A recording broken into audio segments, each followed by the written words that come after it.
une brève et de pauses brèves, j'espère, pour mettre un terme à ce débat.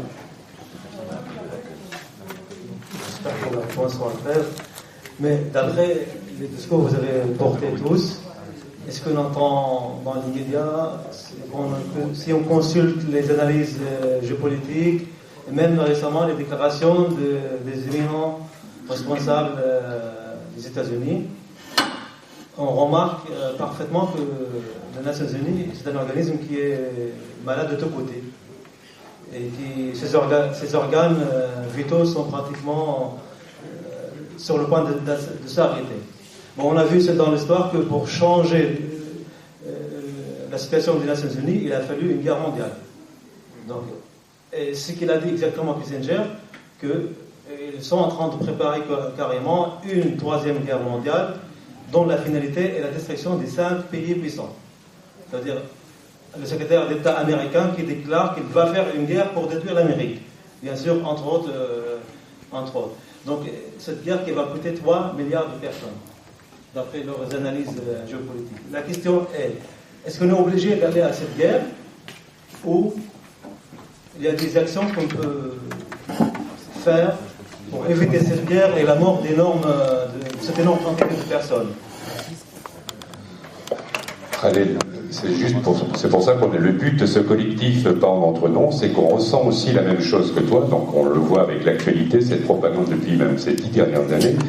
Là aujourd'hui, à force de chercher sur Internet, il était plus qu'urgent qu'on se rencontre, qu'on se voit entre les quatre yeux et qu'on s'organise parce qu'on sent cette propagande de choc des civilisations. On l'a ressenti depuis ces 10 ans, donc commençons à militer, à nous organiser, sans avoir aucune crainte. On est des citoyens à part entière, donc on va essayer de monter sur la place publique.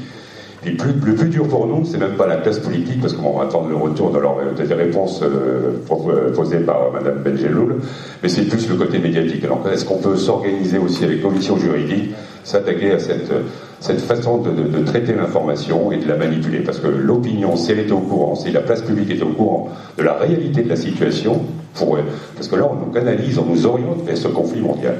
Il y a M. Brickmont qui voulait dire aussi autre chose. Sur Kissinger, je tiens à préciser qu'il y a un truc qui circule sur le net que j'ai reçu plusieurs fois et qui est à mon avis une parodie. Il y a une interview de lui qui à mon avis est une parodie. Et c'est quoi? C'est un hoax, oui, c'est une parodie. Et de toute façon, Kissinger aujourd'hui ne détermine pas la politique des États-Unis. Il est trop âgé, il n'est pas lié à l'administration, il est trop réaliste pour les néoconservateurs aussi.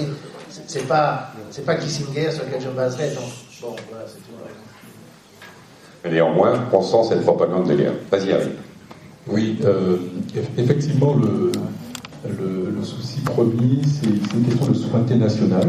C'est vrai, c'est une question fondamentale. Et quand vous voyez le père fondateur de la première constitution française, qui est l'abbé Sieyès, je vous invite à le lire, effectivement, il n'a pas conçu la constitution pour la souveraineté nationale. Il faut le savoir. Donc, lisez notre constitution française, elle est tout sauf démocratique, il faut la lire, parce qu'elle n'était pas conçue pour ça. Donc, quand Nadal disait effectivement que la France a été en Côte d'Ivoire, a été en Libye, sans notre consentement, nous, le peuple, la France, effectivement, a accepté en Lisbonne le traité constitutionnel sans notre consentement, ça s'appelle comment? Ça s'appelle un coup d'État. Nous sommes en coup d'État. Nous vivons le coup d'État, c'est vrai, soft. Très soft. Alors moi, dans la lettre que vous avez dite, je pense que c'est une lettre qui va être soumise entre les deux tours, c'est ça? C'est ça, hein, d'accord? Premier tour. Avant le premier tour, d'accord. Avant le premier tour, d'accord. Donc, en fin de compte, il n'y aura pas de réaction à cette lettre. C'est normal, c'est de bonne guerre. Mais, par contre, je pense que derrière cette lettre, on peut émettre une action de répression et jouer le jeu, puisque nous sommes en démocratie, hein, ils le disent. Eh bien, nous disons chiche, la main sur le cœur, on joue le jeu, nous sommes en démocratie.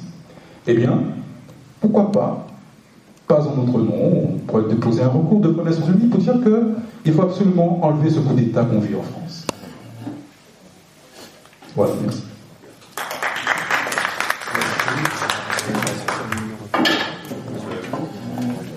juste la dernière, parce que là, il est déjà 2h50.